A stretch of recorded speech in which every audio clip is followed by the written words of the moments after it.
Olá, está no ar mais uma edição do Link CNJ. Aqui você acompanha assuntos da justiça que impactam o seu dia a dia em reportagens e conversas exclusivas com personalidades do mundo jurídico. E hoje vamos discutir a intolerância religiosa. Além de dimensionar o problema no país, vamos falar da mudança recente na legislação. A lei sancionada em janeiro pelo presidente Lula e que equipara o crime de injúria racial ao crime de racismo também protege a liberdade religiosa. Terreiros atacados, imagens destruídas, recados ameaçadores e intimidação às claras, como neste santuário de Umbanda em Niterói, no estado do Rio de Janeiro. Um grupo de evangélicos vestidos de amarelo invade o local e impede uma cerimônia de umbandistas.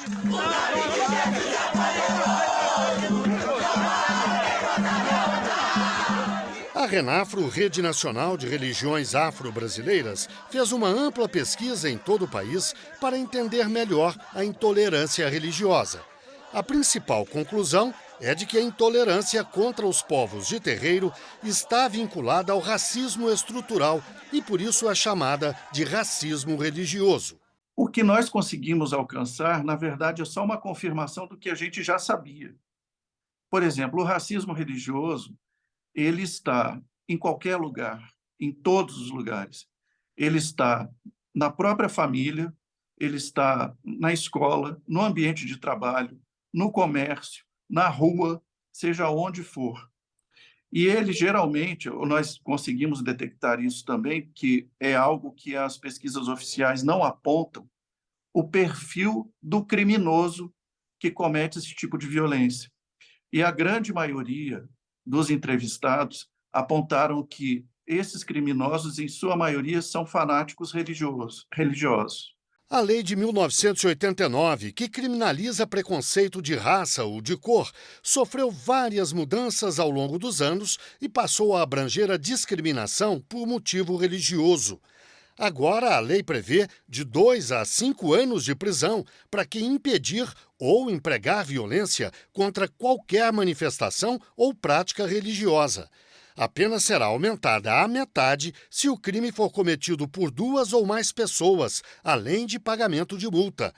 Esta é a mesma punição prevista pelo crime de racismo, quando a ofensa discriminatória é contra grupo ou coletividade pela raça ou pela cor. Que sejam, na verdade, essas pessoas não só punidas ao rigor da lei, que a lei já existe e já existia, né? O que nós precisamos também agora é de reparação. Quando um criminoso entra num terreiro e destrói um terreiro, quando ele queima uma propriedade privada, quem é que paga por isso? Não existe esse tipo de reparação material. Para se construir um templo religioso de matriz africana, isso demanda muito tempo, muito esforço, muito trabalho da comunidade, né? E, obviamente, muito recurso financeiro. E isso daí, em 5 minutos, é destruído por um criminoso, por um fanático que se acha no direito de fazer isso. Para falar sobre o assunto, eu converso agora, online, com Lívia Santana Vaz, promotora de justiça na Bahia. Converso também com Aloísio Cristóvão dos Santos, juiz do Tribunal Regional do Trabalho da Bahia. E ainda com Rodolfo Kapler, pastor batista, pesquisador do Laboratório de Política, Comportamento e Mídia da PUC de São Paulo e escritor do livro O País dos Evangélicos. Muito obrigado aos três pela participação aqui no Link CNJ. Eu começo com uma pergunta para a promotora Lívia. A senhora trabalha na Bahia, na Promotoria de Justiça, exatamente com esse tema, com a questão da intolerância religiosa. Qual é a sua experiência? O que a senhora pode nos contar? Se trata, de fato, de uma promotoria especializada no combate ao racismo e à intolerância religiosa.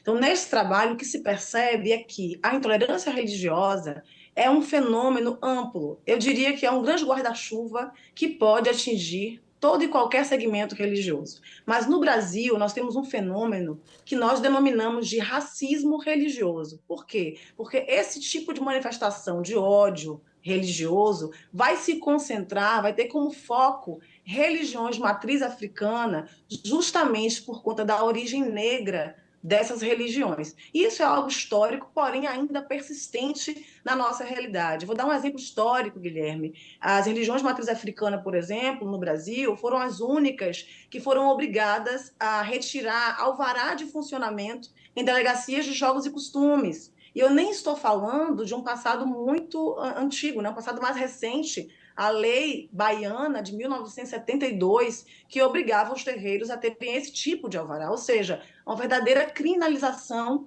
perseguição de um segmento religioso pela própria legislação, num momento histórico em que já tínhamos o Estado laico. 1891, a Constituição Republicana já garantia o Estado laico. E o que nós vemos ao longo da história do Brasil é que as religiões de matriz africana sofrem esse tipo de perseguição pelo Estado, por meio do seu aparato policial e legislativo e pela própria sociedade. E aí vou dar um outro exemplo para finalizar essa primeira intervenção, é que as religiões de matriz africana, muito recentemente, ainda tinham os seus instrumentos sagrados expostos em museus do crime, em museus da Polícia Civil. Isso não acontece com outros segmentos religiosos no nosso país. Doutor Aloysio, além de juiz do Tribunal Regional do Trabalho, o senhor é um estudioso do assunto. Fez mestrado, doutorado, escreveu livros sobre a questão da intolerância religiosa.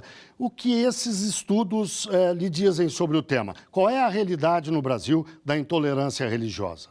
Eu pesquiso isso no âmbito das relações de trabalho. A relação de trabalho, ou seja, a relação de emprego, ela tem uma característica que é marcante, que é o fato de que uma das partes está sujeita ao poderio socioeconômico de outra parte. Então, o empregado ele não tem a mesma liberdade de escolha, de expressão, e muito menos ele tem a liberdade de expressar a sua religiosidade no ambiente de trabalho da mesma forma que o empregador. Então, muitas vezes, ele é vítima da intolerância por parte do seu empregador, né? E isso pode vir não só de um empregador antirreligioso, como de um empregador de uma religião diversa. Então, há muitos problemas que podem ocorrer no ambiente de trabalho relacionados com a liberdade religiosa e com a intolerância religiosa. Como, por exemplo, eu posso lhe dizer aqui o fato de que muitos trabalhadores, por se recusarem a trabalhar no sábado por motivos religiosos, terem ao longo da história, e isso com o amparo da jurisprudência trabalhista brasileira, infelizmente, de terem sido perseguidos, de serem sido até despedidos por justa causa. Pastor, intolerância religiosa não é um fenômeno exclusivamente brasileiro. A história está cheia de exemplos terríveis, né? A começar pelas cruzadas, na Idade Média, judeus, cristãos, o povo islâmico já se perseguiram ou já cometeram crimes terríveis em nome de Deus e, portanto, não é uma exclusividade brasileira. Mas aqui no Brasil, o senhor diria que essas religiões de matriz afro são as que sofrem mais perseguição? Ou o senhor, como cristão, especialmente como evangélico, acha que também é vítima e na mesma medida? Tem acontecido no Brasil, nas últimas décadas, sobretudo, com a expansão do evangelicalismo. Os evangélicos estão crescendo muito no Brasil, né? Há prospecções de que se tornarão um grupo hegemônico em 2036, 2032, se equipararão ao número de católicos, e em 2036 ultrapassarão o número de católicos. Então, há essas prospecções que são feitas, e esse vertiginoso crescimento dos evangélicos tem dado margem para um fenômeno muito triste, que é o fenômeno de perseguição religiosa por parte dos evangélicos. E são as religiões de matriz africana, as religiões afro-ameríndias, que sofrem mais esses ataques. Eu estava vendo os dados, né, do Ministério dos Direitos Humanos. No ano passado, 2022, nós tivemos mais de 1.200 ataques, mais de 1.200 atos de intolerância religiosa que foram contabilizados. E grande parte desses atos de intolerância religiosa foram cometidos por evangélicos de corte pentecostal. Então, hoje tem acontecido isso. Não há um processo no Brasil, eu pelo menos entendo desta forma, defendo isso, não há um processo de cristofobia ou de perseguição aos cristãos evangélicos. Isso no Brasil não acontece. Isso acontece em outras partes do mundo, como no Oriente Médio, né? Nós temos dados de que mais de 300 milhões de cristãos são perseguidos em várias partes do mundo. Isso acontece em outras localidades, né? Mas não no Brasil. Doutora Lívia, o pastor citou dados do Ministério dos Direitos Humanos, mais de 1.200 ataques no ano passado, e há inclusive um outro dado importante. Isso representou um crescimento de 45% sobre o ano anterior, 2021. Né? Na Bahia, o fenômeno é semelhante? Cresce, ainda cresce? Cresce no Brasil inteiro, infelizmente. É realmente um fenômeno nas últimas décadas, como bem pontuou aqui o pastor Rodolfo, de crescimento, de recrudescimento do ódio religioso. E o contexto político ajudou a que nós tivéssemos as pessoas se sentindo muito legitimadas para expressar esse ódio, seja por meio das redes sociais, seja publicamente, no transporte público. Então, é muito importante que nós tenhamos em mente que a liberdade de crença, a liberdade de expressão não acobertam, na condição de direito fundamental previsto na Constituição, não acobertam o discurso de ódio. O discurso de ódio, inclusive de ódio religioso, é um exercício abusivo da liberdade religiosa. E acho muito importante essa roda de conversa, tendo aqui como representante cristão, né, o pastor Rodolfo, porque é imprescindível falarmos, Guilherme, sobre Cristo. Cristo nunca pregou o ódio. Cristo pregou o amor. O maior ensinamento de Cristo é o amor ao próximo. Então, esse discurso de ódio, ele, além de ser lamentável, ele vai legitimar a violação do princípio do Estado laico no nosso país e vai legitimar a violência à religião de matriz africana. Eu gosto muito de recordar uma fala de Martin Luther King Jr., quando ele diz que o que o preocupa não é o grito dos maus, mas o silêncio dos bons. E por que eu estou dizendo isso? Porque é importante que religiosos de outros segmentos, né, católicos, evangélicos, tragam realmente essa discussão à tona e falem sobre isso e combatam o racismo religioso, ainda que esse tipo de violência não atravessem esses segmentos religiosos. Então é preciso falar em respeito interreligioso.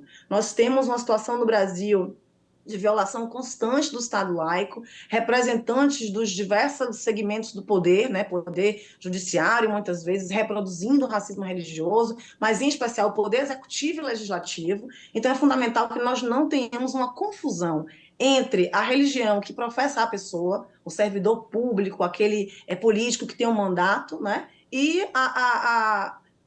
o solo fértil que deve ser uma sociedade democrática para toda e qualquer religião. O Estado laico quer dizer isso. O Estado não se vincula a nenhuma religião, não privilegia nenhuma religião, e ele se torna solo fértil para todas as manifestações religiosas. Doutora Luiz, essa mudança recente na lei que trata dos crimes de racismo e a injúria racial, incorporando a intolerância religiosa, que tipo de repercussão tem, por exemplo, na Justiça do Trabalho? Mas eu vou pedir que o senhor responda logo depois do intervalo. O Link CNJ faz, portanto, uma breve pausa e volta já já.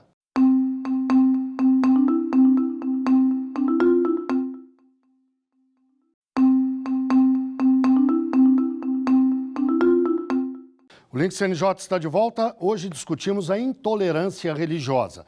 Falamos da mudança da lei que equipara o crime de injúria racial ao crime de racismo e que agora também protege a liberdade religiosa.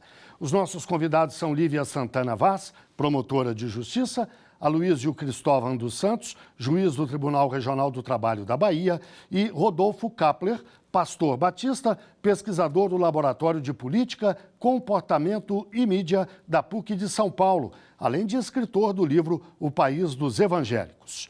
Doutora Aloísio, no bloco anterior eu deixei uma pergunta no ar para o senhor responder agora.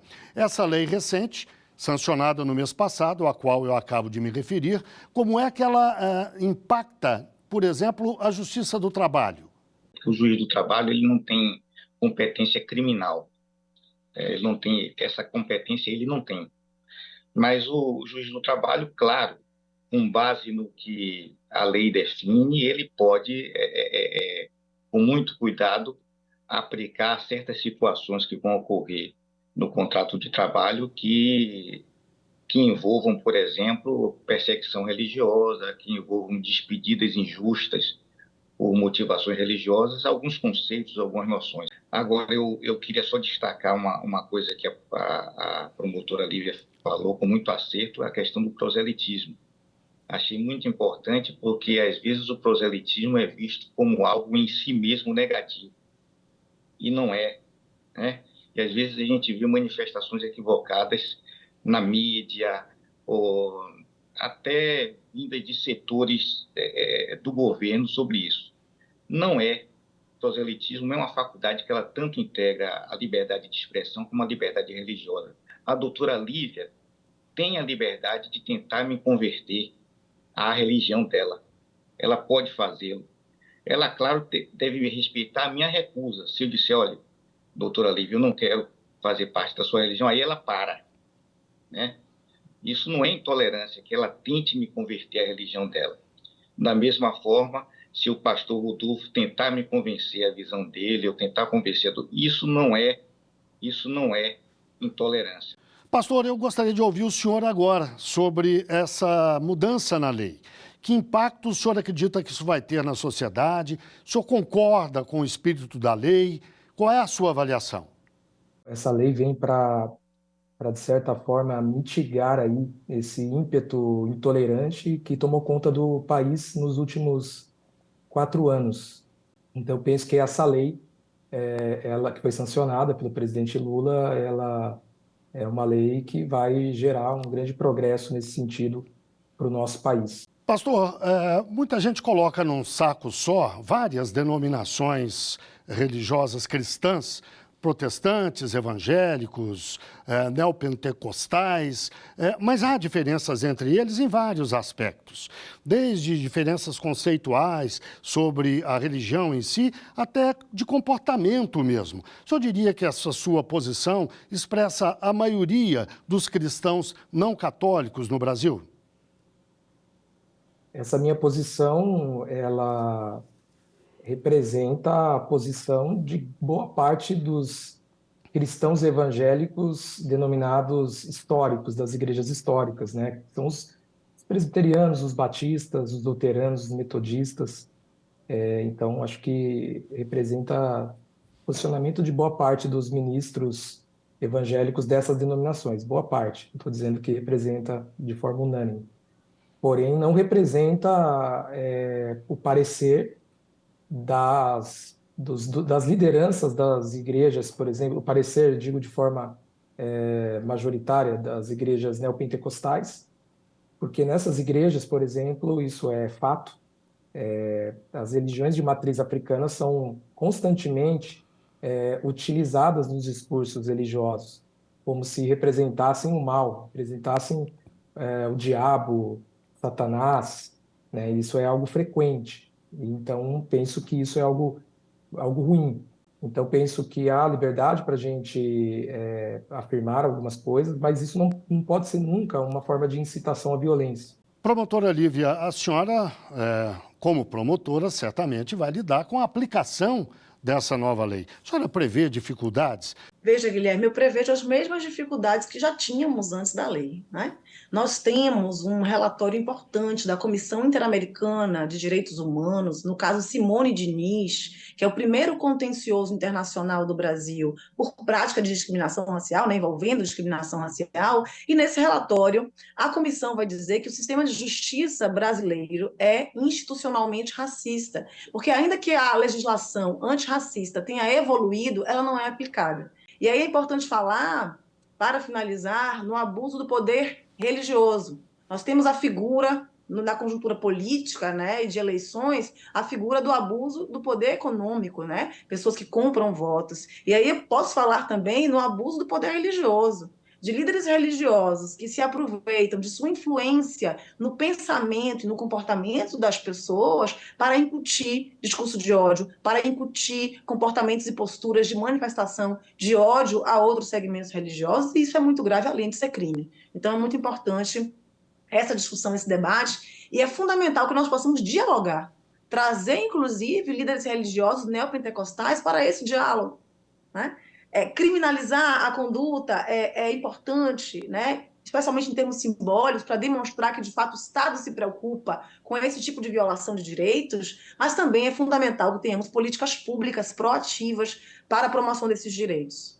Bem, chegamos ao fim da nossa entrevista. Eu agradeço muito a participação da promotora Lívia Santana Vaz, ela é promotora de justiça na Bahia, também de Aloísio Cristóvão dos Santos, juiz do Tribunal Regional do Trabalho, também da Bahia, e ainda de Rodolfo Kapler, pastor batista, pesquisador do Laboratório de Política, Comportamento e Mídia da PUC de São Paulo e escritor do livro O País dos Evangélicos. Mais uma vez, portanto, muito obrigado aos três. E agora o Link CNJ dá notícias da Justiça. Vamos fazer um giro pelos estados e pelos tribunais do país. Na primeira sessão ordinária do CNJ em 2023, a ministra Rosa Weber, presidente do Supremo e do CNJ, relembrou os atos golpistas de 8 de janeiro e disse que o Judiciário se mantém firme na defesa do Estado Democrático de Direito. Reafirmo que o Poder Judiciário brasileiro como um todo segue incólume em seu elevado mistério de dizer e tornar efetivo o direito, viabilizando a vida em sociedade e realizando o valor justiça. O Tribunal de Justiça do Mato Grosso do Sul revogou as decisões administrativas que autorizavam o teletrabalho parcial e integral no Judiciário do Estado. E o TJ de Goiás convocou os juízes estaduais para discutir o retorno ao trabalho presencial. Os dois tribunais se somam aos outros que já seguem a determinação do CNJ para que as cortes retornem às atividades normais até o dia 16 de fevereiro. A Vara da Infância e da Juventude de Brasília registrou aumento no atendimento de gestantes para a entrega voluntária em adoção. As mulheres são atendidas por equipes especializadas de forma humanizada, sem pré-julgamentos e com orientação técnico-jurídica.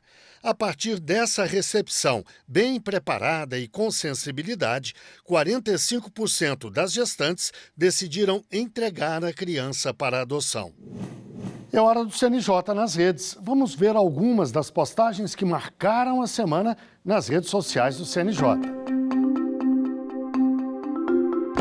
Oi, pessoal! Você já pensou em estudar ou trabalhar fora do país? Ou então pretende buscar pela dupla cidadania? Esses processos envolvem a apresentação de vários documentos que precisam ser reconhecidos como válidos no país de destino. Todo esse processo ficou muito mais simples quando a Convenção da Apostila de Haia entrou em vigor no Brasil em 2016. Desde então, é possível fazer o apostilamento dos documentos, o que garante a sua autenticidade e a sua procedência em todos os países signatários da Convenção. Acesse o post nas redes do CNJ e saiba mais. E mudando de assunto, ir a um cartório pode ser algo muito estressante, pois no nosso imaginário sempre envolve algum tipo de burocracia. Imagine então ter que buscar uma certidão em um cartório de outro estado. Mas com a criação do Sistema Eletrônico de Registros Públicos, SERP, todo esse processo será modernizado e ficará muito mais simples. A implantação do SERP representa uma grande revolução no sistema de justiça, pois vai interligar todos os cartórios do país. A gente explicou essa história nas redes sociais do CNJ. Acesse lá! Acolher e dar o atendimento adequado às vítimas de crimes e delitos tem sido uma preocupação da Justiça, que antes estava focada apenas na condenação do acusado. Criados em 2018, os Centros Especializados de Atenção à Vítima são unidades que contam com profissionais com atuação mais voltada para o resgate da dignidade das vítimas. Saiba mais sobre esses centros nas redes do CNJ. Eu fico por aqui e até a próxima. Agora vamos ao quadro Uma História, aquele momento em que um juiz ou uma juíza conta um caso que marcou a carreira dele ou dela. Vamos à história de hoje. Meu nome é Geilza Fátima Cavalcante Diniz, eu sou juíza de direito titular da 3ª Vara Cível de Brasília, Distrito Federal. Hoje eu quero contar um pouco para vocês sobre a minha experiência atuando com direito de deficientes. A vara que eu atuo é uma vara cível, então a gente acaba trabalhando com a chamada eficácia horizontal dos direitos humanos, ou seja, com o papel dos particulares, das empresas, dos planos de saúde na concretização desses direitos humanos. Especificamente, alguns casos em que eu atuei eram relativos a direito de deficientes mentais, e eu tenho especificamente um grande carinho por um caso relativo a 2 irmãos autistas. Então, eram 2 irmãos, ambos com o transtorno do espectro autista, com laudo médico atestando toda essa situação. E, infelizmente, apesar da gente ver, tanto na Constituição como nos instrumentos normativos internacionais, a questão da proteção dos direitos dos deficientes mentais, na prática, isso nem sempre é tão fácil de acontecer. E esses 2 irmãos, então, não conseguiram o atendimento adequado perante o plano de saúde. Eles tiveram muitas dificuldades porque o tratamento para esse tipo de síndrome revela uma necessidade de intervenção interdisciplinar. Então, não é simplesmente medicamento, é necessário psicólogo, fonoaudiólogo, uma equipe multidisciplinar para atendimento. E para o plano de saúde, que vai ver apenas ali o papel, existe realmente uma surpresa ao ver, nossa, mas por que a necessidade de tanta intervenção?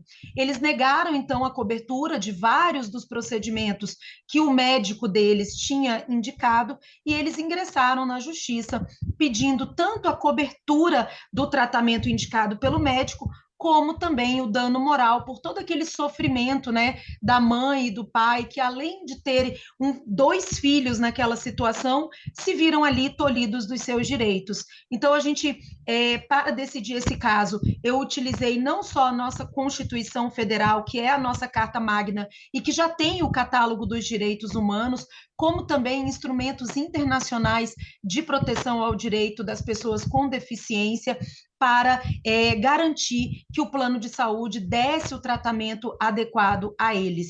É importante ressaltar que a inclusão das pessoas com deficiência passa não somente pelo poder público, mas por todos nós, empresas particulares, pessoas que vão lidar com esses deficientes. Então, toda a sociedade aí, numa verdadeira solidariedade, precisa saber lidar com esse tipo de pessoas. E para mim foi algo muito gratificante poder trabalhar com esse caso, porque tem um princípio aí que alguns doutrinadores chamam de super princípio, que é a dignidade da pessoa humana. E esse princípio não faz distinção se a pessoa tem deficiência ou não, não faz distinção da cor da pele, da opção sexual, da religião, é um princípio aplicado a todo e qualquer ser humano. Então, foi uma grande oportunidade de fazer concretizar esse princípio para conseguir garantir os direitos que já estão previstos em lei a esses 2 irmãos que tanto precisaram da justiça. Bem, chegamos ao fim de mais um Link CNJ. Muito obrigado a você que esteve com a gente até agora e até o próximo programa.